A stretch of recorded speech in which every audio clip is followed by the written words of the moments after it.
우리 주신 하나님 말씀은 마태복음 5장 9절 말씀입니다. 마태복음 5장 9절 말씀 신약 성경 오면에 있습니다. 마태복음 5장 9절 말씀 다 같이 한 목소리로 읽겠습니다. 화평하는 자는 복이 있나니 그들이 하나님의 아들이라 일컬음을 받을 것이미요.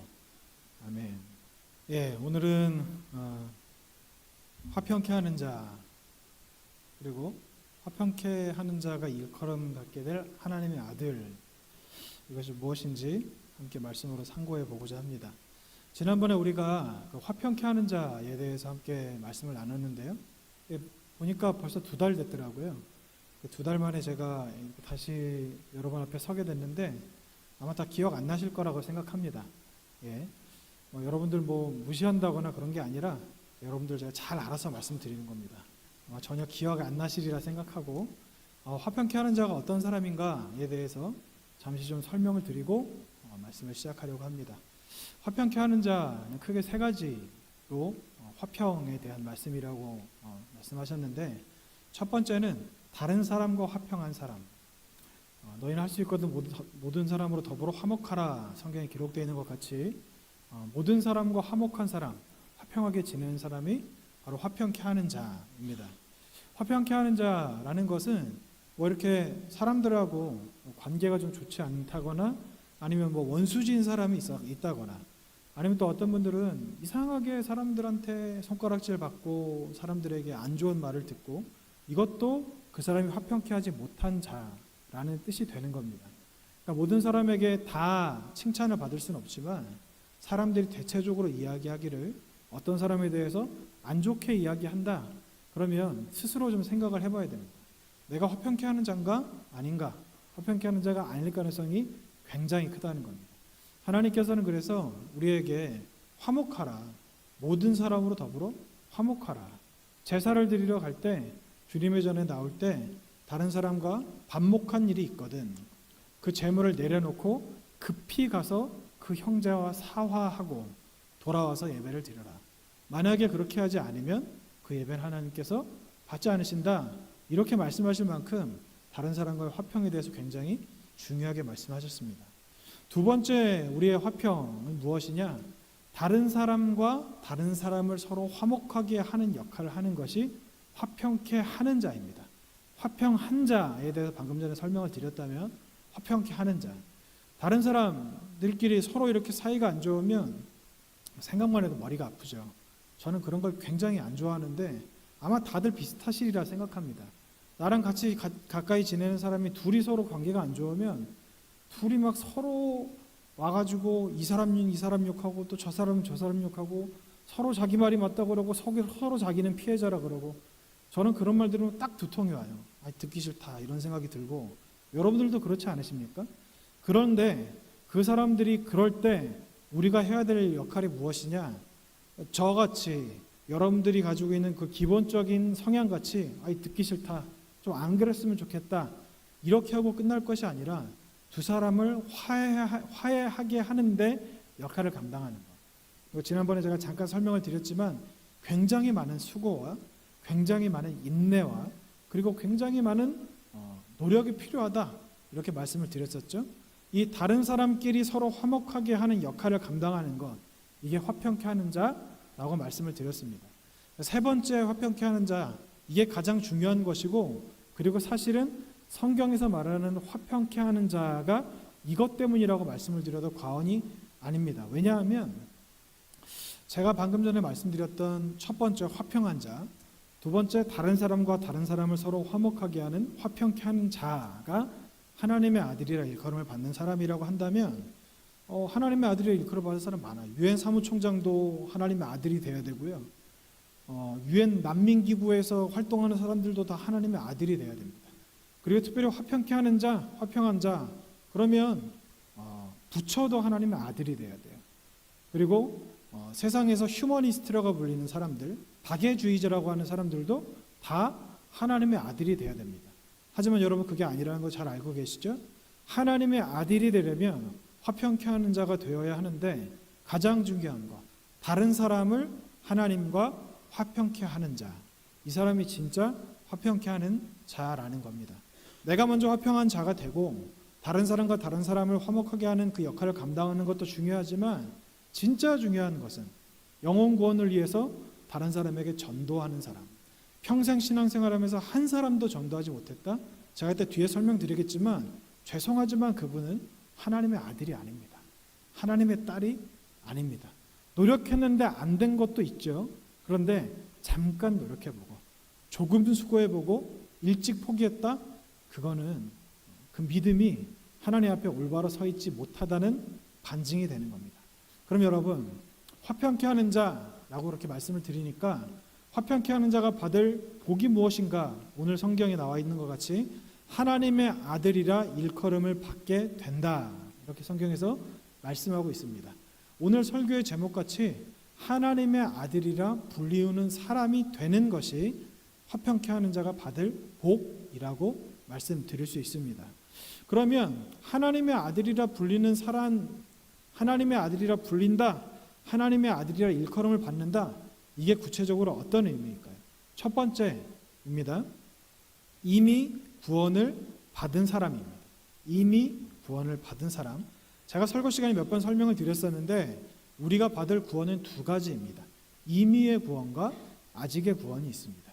임의의 구원은 죄밖에 없는 우리들이 하나님의 자녀가 되어서 예수 그리스도인의 하나님 곁으로 나아가게 되었고 예수님의 보혈의 능력으로 말미암아 성소에 들어갈 담력, 그러니까 이 자리에 나와서 하나님을 아버지라 부를 수 있는 자격을 얻게 된 것, 그러니까 우리가 구원받은 자녀가 되었다. 이게 임의의 구원인 것이고, 아직의 구원은 하나님께서 우리의 영을 구속하셨어요. 그리고 혼은 아직 구속되지 않았지만 더 구속이 안 된 것이 몸입니다. 우리가 구원받은 자녀가 되었는데 아직 우리는 변화되지 않은 거예요. 여러분, 우리 육신이 아직 살아있어서 우리 안에 죄된 본성이 아직 드러나고 있고, 우리가 정신 차려서 깨어서 기도하지 않으면 우리는 분명히 내가 하나님의 자녀로, 구원받은 자녀로 첫사랑의 기쁨과 감격도 누렸고 내가 하나님의 자녀라는 확신을 가지고 살았었는데 내 육신이 자꾸 살아나서 죄를 짓게 되고, 바울이 로마서 7장에서 이야기한 것 같이 내가 원하는 바 선을 행하는 것이 아니라 원치 아니하는 바 악을 행하는 삶을 살 수밖에 없습니다. 그 근본적인 이유는 무엇이냐면 아직의 구원이 있기 때문이에요.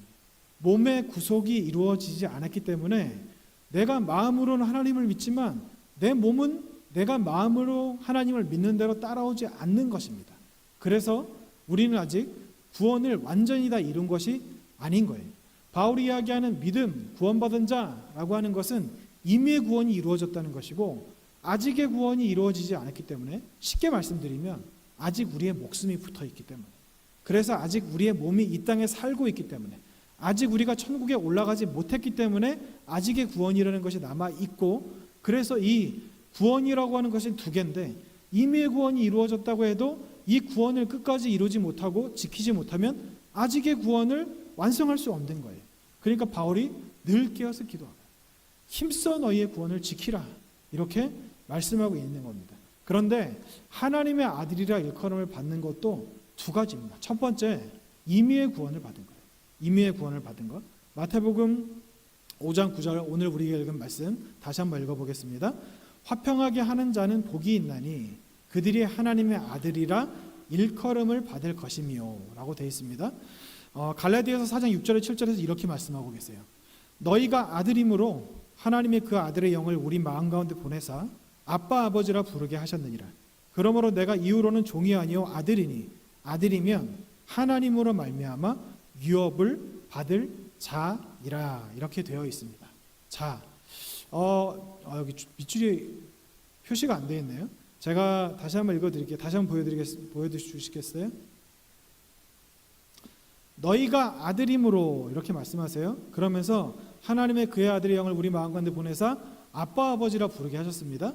그러므로 내가 이후로는 종이 아니요 아들이니 아들이면 하나님으로 말미암아 유업을 받을 자니라. 이렇게 말씀을 하고 있습니다. 한 군데 더 읽어드릴게요. 히브리서 12장 14절입니다. 모든 사람과 더불어 화평함과 거룩함을 따르라. 이것이 없이는 아무도 주를 보지 못하리라. 이렇게 말씀하고 있어요. 자, 화평한 것 때문에 우리가 받게 될 것은 종이 아니라 아들이 되었다는 겁니다. 그리고 아까 읽었던 우리 말씀에 아들임으로 유업을 받게 되었다, 이렇게 말씀을 하고 계시는 것이죠. 그러면 하나님으로 말미암아 우리가 유업을 받게 되었다, 하나님의 아들로 인정을 받게 되었다는 거예요. 하나님의 아들로 인정을 받게 되었다는 것은 우리가 구원받았다는 것을 의미합니다. 우리가 더 이상 하나님의 아들, 그러니까 종의 영을 받아서 하나님을 보고 두려워하거나 하나님을 보고 떨거나 이러는 것이 아니라 하나님의 아들이 되었다, 하나님의 아들이 되었다, 하나님의 딸이 되었다, 우리가 구원받을 자녀가 되었다, 이렇게 말씀을 하는 겁니다. 그런데 이게 어떤 사람이 그렇게 되느냐? 화평하게 하는 자, 화평하게 하는 자여야, 화평하게 하는 자여야 하나님의 아들이다, 하나님의 딸이다, 이렇게 인정을 받는다는 겁니다. 그래서 토마스 원스는 이렇게 이야기했어요. 만일 하나님이 우리의 아버지시라면 우리는 평화 애호의 영을 가지고 있다. 화평하게 하는 자는 복이 있나니 저희가 하나님의 아들이라 일컬음을 받을 것이며 라고 하였다. 은혜는 감미롭고 우호적인 기질을 부어 넣어준다. 이것은 인간들의 영혼에 거친 것들을 다듬어준다. 이것은 사자 같은 사나움을 어린 양 같은 온유함으로 변화시킨다.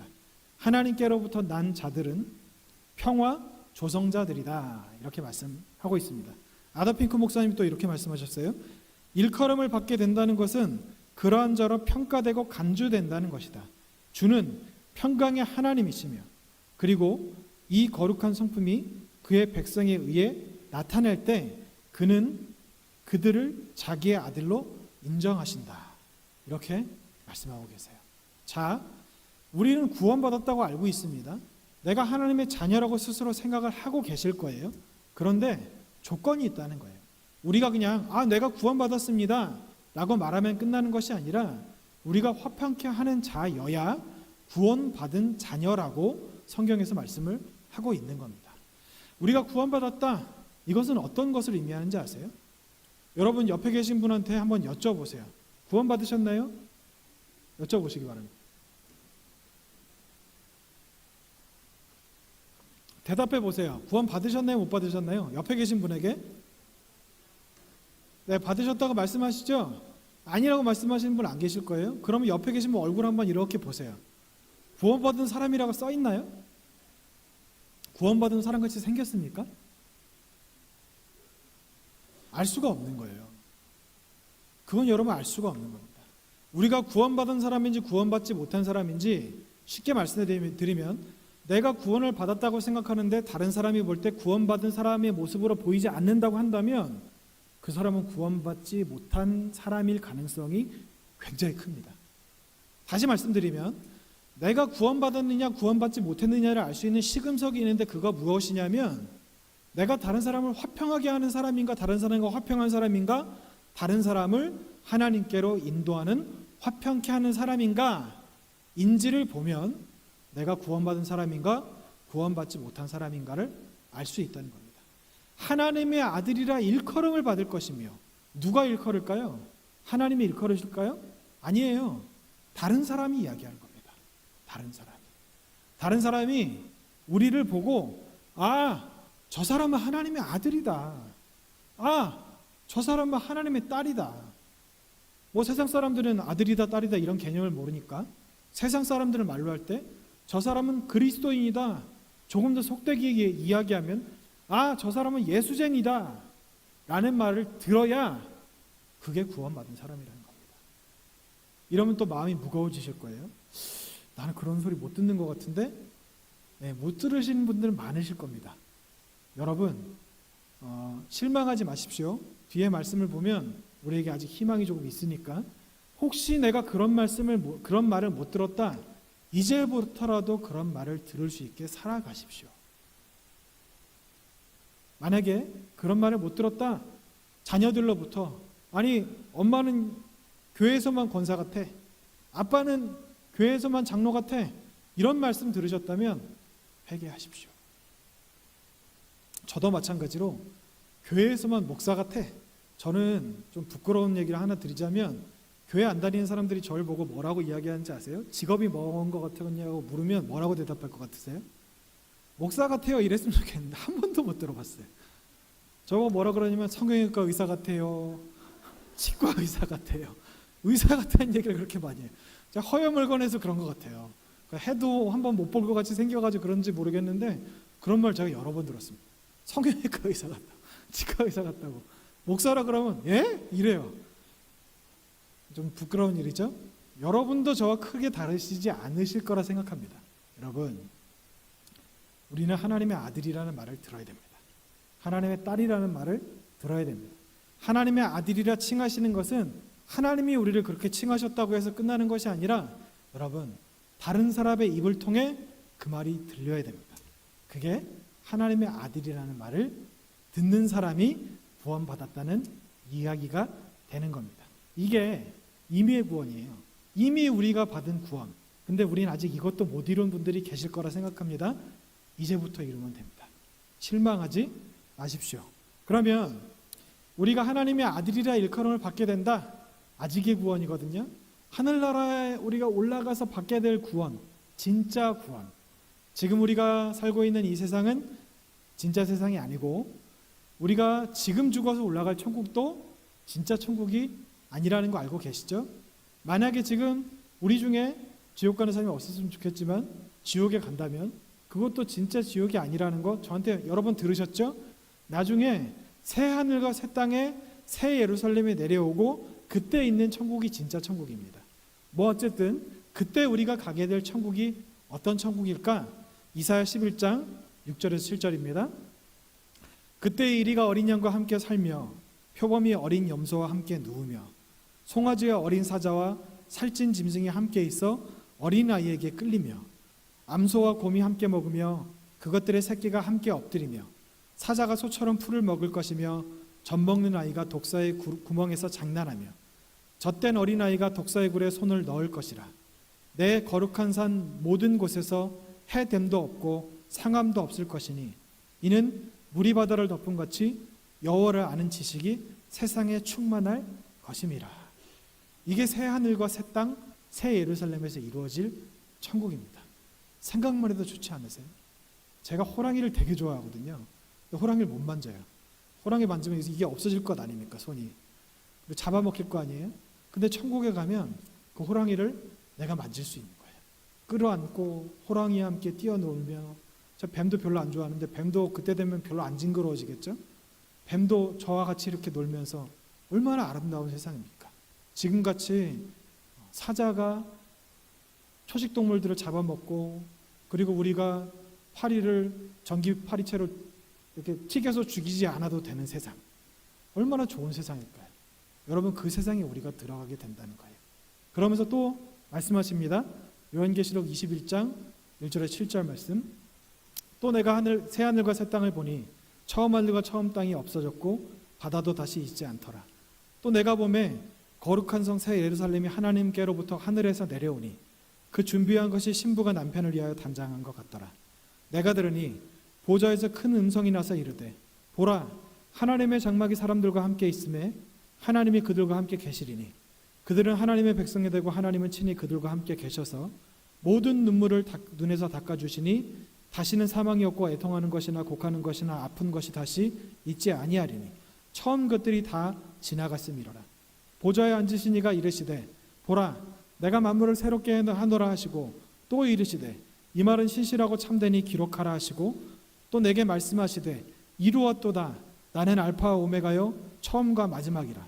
내가 생명수 샘물을 목마른 자에게 값없이 주리니 이기는 자는 이것들을 상속으로 받으리라.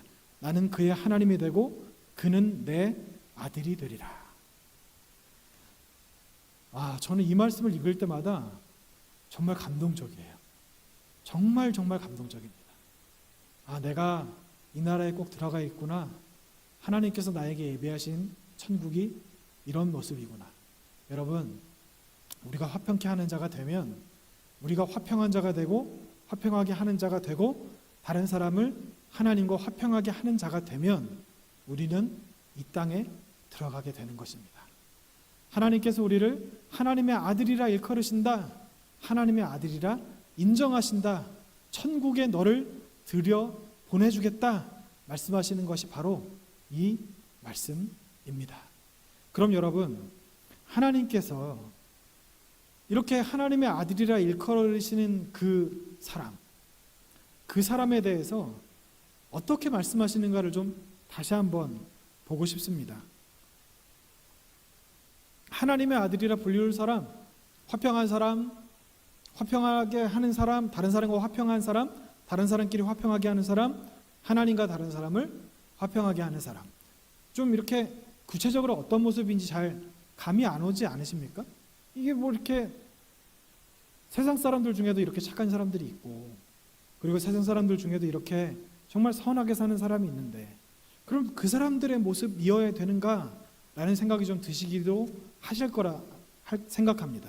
근데 여러분, 이 화평하게 하는 사람이 구체적으로 어떤 모습인지를 좀 함께 봤으면 좋겠습니다. 토마스 슨입니다. 다른 사람을 하나님의 가족으로 인도하는 일에 관심이 없는 사람은 하나님의 자녀와는 거리가 멀다. 제가 아까 말씀드렸던 것이죠. 다른 사람을 하나님의 가족으로 인도하는데 관심이 없는 사람은 하나님의 자녀와는 거리가 멀다. 다른 사람을 하나님의 자녀로 인도하는데 관심이 없는 사람, 하나님의 가족으로 인도하는데 관심이 없는 사람은 하나님의 아들이 아니다. 하나님의 딸이 아니다.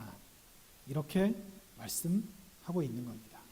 여러분, 구원받은 사람은요, 구원의 가치에 대해서 알고 있습니다. 구원받은 사람은 구원의 가치에 대해서 알고 있어요.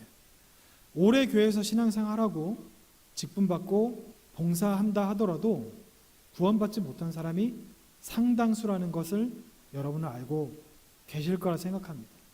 그러니까 그냥 교회에서 신앙생활이라고 하는 것을 하고 직분받고 출석하고 봉사하면 그게 전부인 거로 생각하는 사람은 당연히 구원을 못 받는 것이고, 여러분 오해하지 말고 들어주십시오. 신앙생활 자체가 나쁘다는 것이 아니라 내 영혼에 관심이 없고 그리고 천국에 관심이 없는 상태에서 그냥 신앙생활을 하는 것은 구원과는 아무 상관이 없습니다. 아무 상관이 없습니다. 그런 사람이 회개에 관심이 있을까요? 하나님의 나라에 관심이 있을까요? 그리고 거룩함에 관심이 있겠습니까? 그런 사람은 그런 거에 관심이 없는 거예요. 자기 영혼에 관심이 없으니까 그런 거예요. 제가 지난번에 말씀드렸듯이 우리 신앙생활하는 궁극적인 목표가 무엇입니까? 천국 가기 위해서 아닙니까? 천국 가기 위해서인데 거기에 관심이 없는 사람들이 굉장히 많아요. 이 땅에만 관심이 있는 사람들이 너무나도 많다는 겁니다. 그런 사람들에게 자기 영혼에도 관심이 없는 사람이 다른 사람의 영혼에 관심이 있겠습니까? 자기의 구원받는 것에 관심이 없는 사람이 다른 사람의 구원을 위해서 기도할까요? 그 사람을 영혼을 위해서 근심하겠습니까? 그 사람에게 전도하기 위해서 노력과 수고를 마다하지 않을까요? 다른 사람에게 전도하기 위해서 그 사람을 교회로 이끌어오기 위해서 물질을 쓰고 시간을 투자하면서 그렇게 하겠습니까? 그럴 수가 없다는 거예요. 그러니까 우리가 다른 사람의 영혼 구원에 관심이 없다? 이렇게 보면 돼요. 내 영혼에 관심이 없다는 거예요. 내 영혼에 관심이 없다는 겁니다. 내 영혼에 관심이 없으니까 다른 사람의 영혼에 관심이 없는 거예요. 뒤에서 조금 더 말씀을 드리겠지만 하나님의 마음에 관심이 없으니까 다른 사람의 영혼에 관심이 없는 겁니다. 자기 영혼에 관심이 이런 사람들, 그러니까 명목상의 신자라고 불리는데 이런 사람들의 특징이 무엇이냐면 자기 영혼에 관심이 없고요, 세상에 관심이 있습니다. 돈, 건강, 명예, 쾌락, 행복, 성공, 안위, 평안, 안정, 이런 데만 관심이 있는 거예요. 근데 이런 데 관심을 갖고 신앙생활하는 사람들이 굉장히 많습니다. 굉장히 많아요. 우리들이 그런 데 관심이 있는지 없는지 점검해보는 시간입니다. 우리는 교회 안에 있으니까 전도사, 목사라고 하는 그 단어에 대해서 별로 이렇게 이질감도 없고 거부감도 없으시겠지만 세상 사람들은요, 뭐뭐 전도사 이러면 뭐라 그럴까요? 예를 들어서 행복 전도사, 그러면 그 사람은 행복에 대해서 전하는 사람인 거예요. 또 어떤 사람은 건강 전도사, 이러면 이 사람은 건강에 대해서 전하는 사람, 그런 사람을 건강 전도사라고 부르지 않습니까? 어떤 사람이 행복 전도사라고 불린다, 그리고 어떤 사람이 건강 전도사라고 불린다, 그 사람은요 계속해서 그것에 대해서 말하는 사람인 겁니다. 행복에 대해서 계속 말하는 사람은 사람들이 볼 때 이 사람의 관심은 행복이고, 그리고 건강에 대해서 계속해서 말하는 사람은 이 사람의 관심은 건강이구나. 그래서 그냥 말하는 수준을 넘어서 계속해서 그것에 대해서 이야기한다면 그 사람에 대해서 이 사람은 행복 전도사야, 이 사람은 건강 전도사야, 이렇게 말을 하는 것이죠. 마찬가지로 여러분, 내가 무슨 말을 하는가, 내가 입만 열면 무슨 말을 하는가, 그게 내 관심사고 그게 곧 나의 정체성인 겁니다. 어떤 말들을 하고 계십니까? 여러분 입을 열면 어떤 말들을 하세요? 건강에 대해서 관심이 많으셔서 계속해서 건강에 대해서 말씀하세요? 맛집에 대해서 관심이 많아서 맛집에 대해서 계속해서 말씀을 하십니까? 성공에 대해서 관심이 있으니까 성공에 대해서 계속해서 성공에 대해서 말씀을 하세요? 돈에 대해서 관심이 있으니까 계속해서 돈에 대해서 말씀을 하십니까? 집값, 땅값, 주식 이런 거에 대해서는 말씀을 하세요? 특히 여기 계신 우리 권사님들에 대해서는, 권사님들, 장로님들, 그리고 집사님들 관심 어딘지 전 다 알아요. 건강, 자식, 노후, 세 가지로 끝나죠. 건강, 자식, 노후. 여기 계신 분들 중에 거기에 관심 없는 분들 계신가요? 대부분 있으실 거라 생각합니다. 여러분, 근데 우리의 관심이 어디에 있어야 되는지 아세요? 우리가 어디에 관심을 가져야 하는지 아십니까? 거기에 관심을 가지는 것 자체가 죄는 아닙니다. 그런데 거기에 빠지는 것은 죄예요. 돈을 좋아할 수 있어요. 그게 죄는 아닙니다, 여러분. 다시 한번 말씀드릴게요. 돈을 좋아할 수는 있어요. 돈 싫어하는 사람이 어디 있습니까? 근데 돈에 빠지면 죄인 거예요. 건강하고 싶지 않은 사람이 어디 있습니까? 건강에 관심을 갖는 건 당연하죠. 그런데 거기에 빠지면 그게 죄가 되는 겁니다. 빠진다는 것이 무엇이냐? 이제부터 설명을 드리겠습니다. 하나님께서는요, 화평케 하는 자를 하나님의 아들이라 부르셨어요. 그리고 예수님께서는 우리들을 화평케 하는 자, 우리들 중에 그렇지 않은 분도 계시겠지만 우리들을 형제라 부르셨습니다. 히브리서 2장 11절입니다. 거룩하게 하시는 이와 거룩함을 입은 자들이 다 한 근원에서 난지라. 그러므로 형제라 부르시기를 부끄러워하지 아니하시고. 예수님께서 우리들에 대해서 형제라고 부르시는 거예요. 형제. 우린 예수님을 구세주, 나의 주님, 길이고 진리고 생명이신 분, 십자가의 도를 가르쳐 주신 분, 내가 따라야 될 분, 이렇게 생각하지만 예수님은요, 우리를 형제라 부르셨습니다. 그걸 부끄러워하지 않으신대요. 그렇게 보면 어떻게 되는지 아세요? 하나님이 우리의 아버지시죠? 예수님이 우리를 형제라 부르셨어요. 예수님과 우리는 형제인 거예요. 그거 저한테 예수님은 큰 형님. 우리 권사님들에게 예수님은 큰 오빠. 가족인 거예요. 하나님이 우리의 아버지, 예수님이 우리의 큰 형님, 큰 오빠, 그리고 우리 형제 자매가 다 모두가 한 가족. 근데 여러분, 가족이면 어떻죠? 제가 목회를 그렇게 길게 하진 않았지만 그래도 꽤 많은 성도님들을 만나봤고, 그리고 여러분들 저보다 훨씬 더 오래 사셨기 때문에 아마 잘 아시리라 생각할 텐데, 여러분 자녀를 보면 부모님을 알 수 있습니다. 부모를 보면 자녀님을 알 수 있어요. 자녀를 알 수 있어요. 최근에 안타까운 일이 일어나지 않았습니까? 학교에서 굉장히 이렇게 선생님들을 못 살게 구는. 왜 그럴까요? 부모가 문제예요. 100% 부모 잘못이에요. 애들 잘못이라고요? 애들이 뭘 합니까?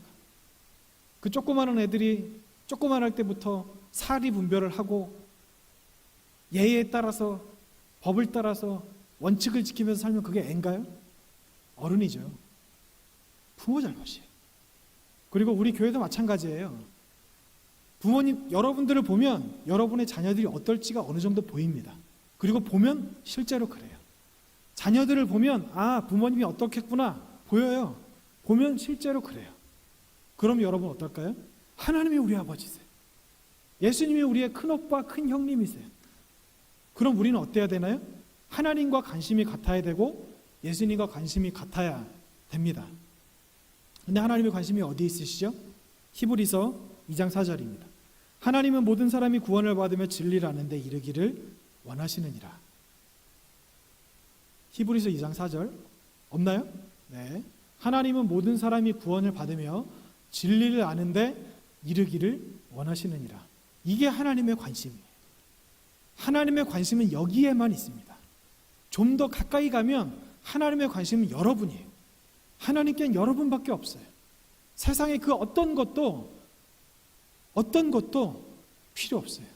하나님은요, 하늘과 땅을 우리를 위해 만드셨고, 해와 달을 우리를 위해 만드셨고, 그리고 하늘에 나는 것, 땅에 기는 것, 심지어 이 땅의 공기, 모든 것을 다 우리를 위해 만드셨어요.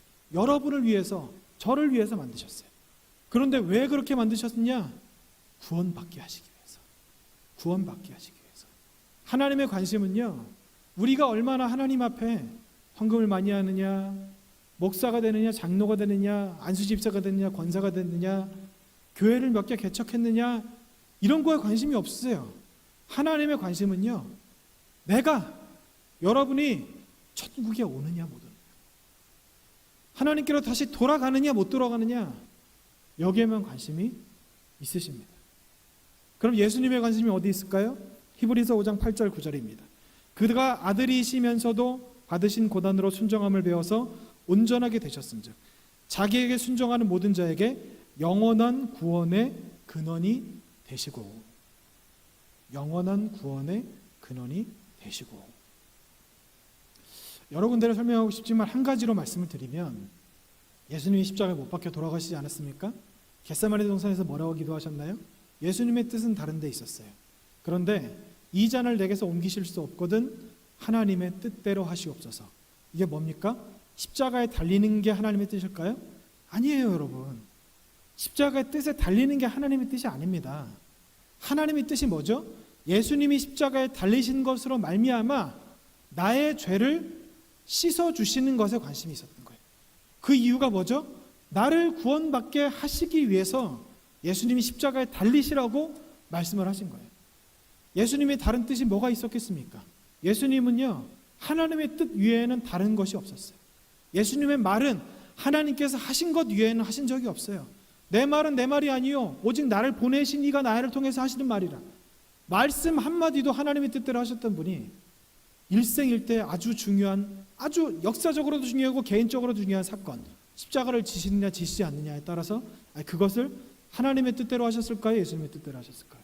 당연히 하나님의 뜻대로 하셨죠. 예수님의 관심이 무엇입니까? 예수님이 왜 십자가를 달리셨습니까? 왜 채찍에 맞으셨나요? 왜 부활하셨습니까? 나의 영혼을 위해서, 내가 구원받게 하시기 위해서. 그게 예수님의 유일한 관심이라는 거예요. 유일한 관심. 그런데 예수님께서 뭐라고 말씀하셨나요? 마태복음 12장 50절입니다. 누구든지 하늘에 계신 내 아버지의 뜻대로 하는 자가 내 형제요 자매요 어머니이니라 하시더라. 하나님의 뜻대로 하는 자예요. 우리를 이거를 약간 뭐라 그럴까요? 좀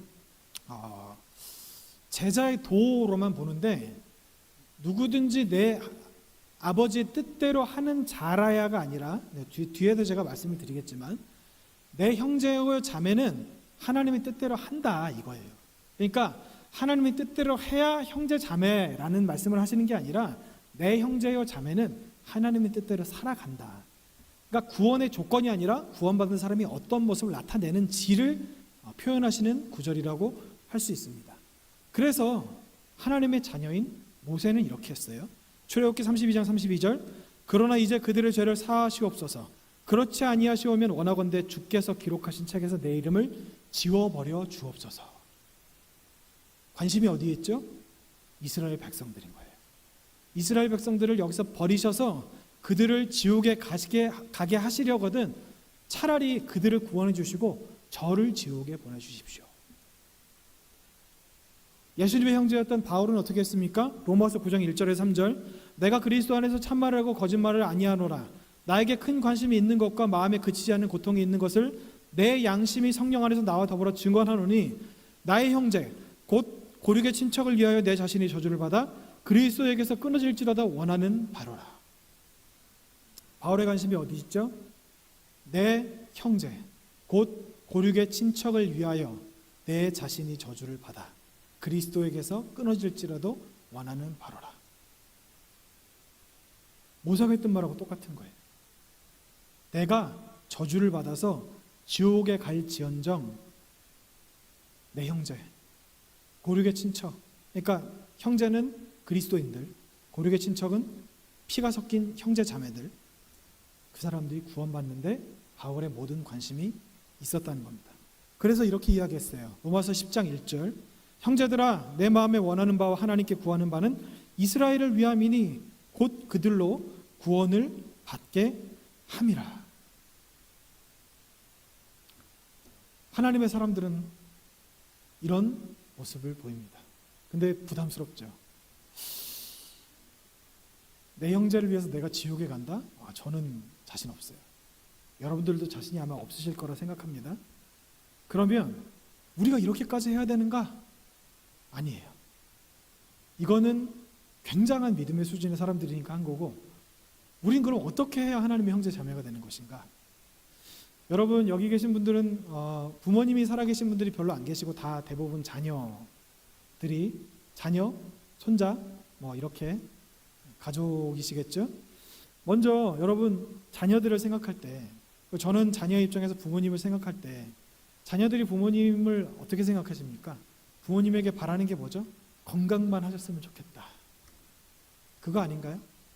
편찮으시지 않고 식사 잘 하시고 잠 잘 주무시고 건강하게 신앙생활 하시다가 평안하게 사시다가 주님 곁으로 가셨으면 좋겠다. 혹은 좀 더 오래오래 살아 계셨으면 좋겠다.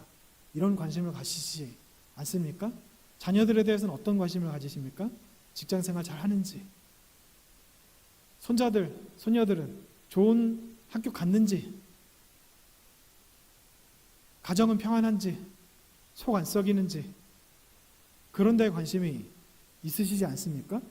여러분 그러면 부모님이나 자녀들, 형제들의 영혼 구원에 관심을 가지십니까? 직장은 괜찮아요. 좋은 학교 갔어요. 교회를 안 나와요. 근데도 별로 문제가 없어 보이는 거예요. 제가 신방을 다녀보면, 죄송합니다, 어떤 특정 몇 분을 지칭해서 말씀드리는 게 아니고 자식 자랑을 그렇게 많이 하세요. 자식 자랑 안 하는 분을 제가 거의 본 적이 없어요. 근데 자랑하는 내용이 신앙생활 열심히 한다 이런 자랑하시는 분은 진짜 손에 꼽습니다. 이번에 어디에서 직장 어디를 들어가서 무슨 상을 받고 뭐로 진급을 했고 이런 자랑만 하는 거예요. 손자가 이번에 뭐 어디 유명한 대학에 들어가서 몇 년 장학금을 받았고 뭐 어디 취직을 했는데 장학금 다 줄 테니까 그냥 공부만 하고 나중에 오라 그랬다더라. 이런 이야기들만 하시는 거예요. 우리 자녀가, 내 아들이 내 딸이 신앙생활 열심히 한다, 내 손자가 그렇게 이쁘게 신앙생활할 수 없다, 이렇게 자랑하시는 분을 보기가 굉장히 드뭅니다. 어떤 자랑만 하느냐? 이생에 대한 자랑만 하는 거예요. 내세에 대한 자랑 안 해요. 이생에 대한 자랑만 하는 겁니다.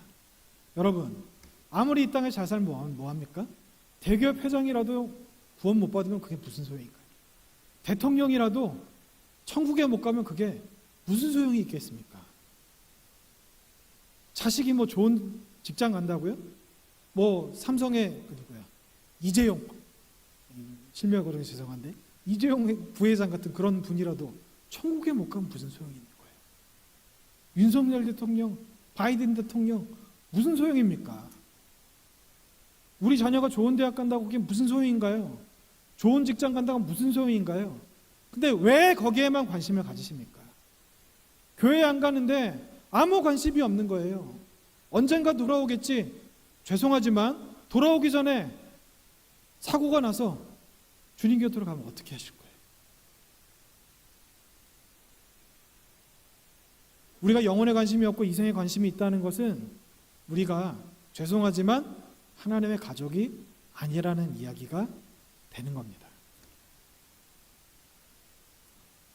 물론 우리가 이 땅에서 부와 명예를 누리고 살면 좋죠. 건강하면 당연히 좋지 않겠습니까?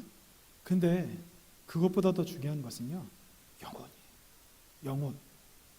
천국에 가느냐 못 가느냐. 저는 저희 부모님이 천국에 가실까 못 가실까 뭐 안수집사이고 권사라고 천국에 간다고 저는 생각하지 않습니다. 천국에 갈 만한 믿음이 있는가 없는가에 항상 관심이 있어요. 저희 장모님 장인어른도 그렇고 뭐 교회 다니고 안 다니고가 문제가 아니에요. 저는 성도님들을 볼 때도 똑같습니다. 저는 장로님이라고 구원받는다고 생각하지 않아요. 목사라고 구원받는다고 생각하지 않습니다. 권사라고 구원받는다고 생각하지 않아요. 이분이 구원을 받을 만한 분인가 받지 못할 만한 분인가 대화해보면 알 수 있어요. 관심이 어디에 있는가, 무엇을 위해 살아가는가, 어떤 마음으로 하나님을 섬기는가, 왜 교회에 나와서 예배를 드리는가 이야기해보면 그 정도 모르겠습니까? 관심이 거기에 있을 수밖에 없는 거예요. 여러분은 어디에 관심이 있으세요? 여러분, 지금까지 우리가 이 생에만 관심이 있었다면 우리는 화평케 하는 자라고 나 스스로 생각을 했다 할지라도 우리는 하나님의 아들이 아닌 거예요. 하나님의 딸이 아닌 겁니다. 하나님이 우리의 큰형, 예수님이 우리의 큰형님이고 예수님이 우리의 큰오빠가 아닌 거예요. 하나님과 우리의 관심이 같아져야, 하나님이 보시는 것을 우리가 봐야, 예수님이 보시는 것을 우리가 봐야, 같이 봐야. 아니 가족이면 유전자가 있잖아요. 닮잖아요. 비슷한 성향을 가지고 있고 심지어 유전병이라는 것도 있잖아요. 하나님을 닮았으면 하나님의 관심이 있는 것에 우리의 관심이 있어야 되는데 만약 그렇지 않다면 이제부터 회개하고 하나님 앞으로 우리가 나아가야 합니다. 화평케 하는 자는요, 그리고 팔복은 구원받을 자격에 대해서 말씀하고 있는 것은 아니지만 구원받을 사람이 어떤 모습인지에 대한 묘사라고 말씀을 드렸죠. 내가 화평케 하는가? 화평케 하는 자인가? 여기에 집중을 하지 마시고 내가 화평케 하는 자인가? 사실 이건 열매거든요. 열매에 집중하지 마시고 내가 그런 사람인가? 그런 사람이 아닌가를 점검해보고 그렇지 않다면 이제라도 하나님 앞에 돌이키며 나아가면 되는 겁니다. 다른 사람과 관계가 좋고 안 좋고 그게 중요한 게 아니에요. 다른 사람에게 전도를 하고 안 하고 이건 부차적인 문제인 겁니다. 내가 왜 전도를 안 할까요? 하나님과 관심이 다르기 때문에 그래요. 하나님과 초점이 다르기 때문에 그래요. 예수님과 초점이 다르기 때문에 그런 겁니다. 내 정체가 그런 거예요. 이생에 관심이 있는 거예요. 돈에 관심이 있고 건강에 관심이 있고 명예에 관심이 있는 거예요. 눈앞에 보이는 것만 관심이 있는 겁니다. 그러니까 영혼 구원에 관심이 없는 거죠. 여러분, 오래 신앙생활 하시지 않았습니까? 저는 그런 기도해요. 하나님, 딱 한 명만이라도 저로 인해서 구원받을 수 있게 해주십시오. 저 이 기도 진짜 많이 합니다. 제가 목사라고 뭐 대단한 일을 할 수 있는 게 아니에요. 진짜 딱 한 사람만이라도 저 때문에 구원받았다는 말을 천국에서 들었으면 좋겠습니다. 욕심 많이 가지지 마세요. 몇천 명, 몇만 명 전도 우리는 못합니다. 한 사람만이라도 구원, 한 사람만이라도 영혼 구원하기 위해서 여러분 관심이 그렇게 되게 해달라고 기도하시기 바랍니다. 이 시간 우리가 함께 기도했으면 좋겠는데요, 이렇게 기도했으면 좋겠습니다. 하나님, 나의 관심이 하나님과 같아지게 해주시옵소서. 나의 초점이 예수님과 같게 해주시옵소서. 하나님이 바라보시는 그 영혼을 나도 바라보게 하시고 예수님이 바라보시는 그 영혼을 나도 바라보게 하시어서 더 이상 세상 것 바라보고 세상 것 자랑하며 세상에 마음을 두고 세상 것을 쫓아가는 사람이 되는 것이 아니라 영혼에 관심을 갖게 하시옵소서. 그 영혼을 위해서 기도하며 눈물 뿌리며 근심하고 걱정하고 수고하며 물질을 쓰는 것, 시간을 쓰는 것을 아끼지 않는 내가 될 수 있게 해 주시옵소서. 이렇게 하나님 앞에 함께 기도했으면 좋겠습니다. 이 시간 주님의 이름으로 함께 기도합니다. 주여!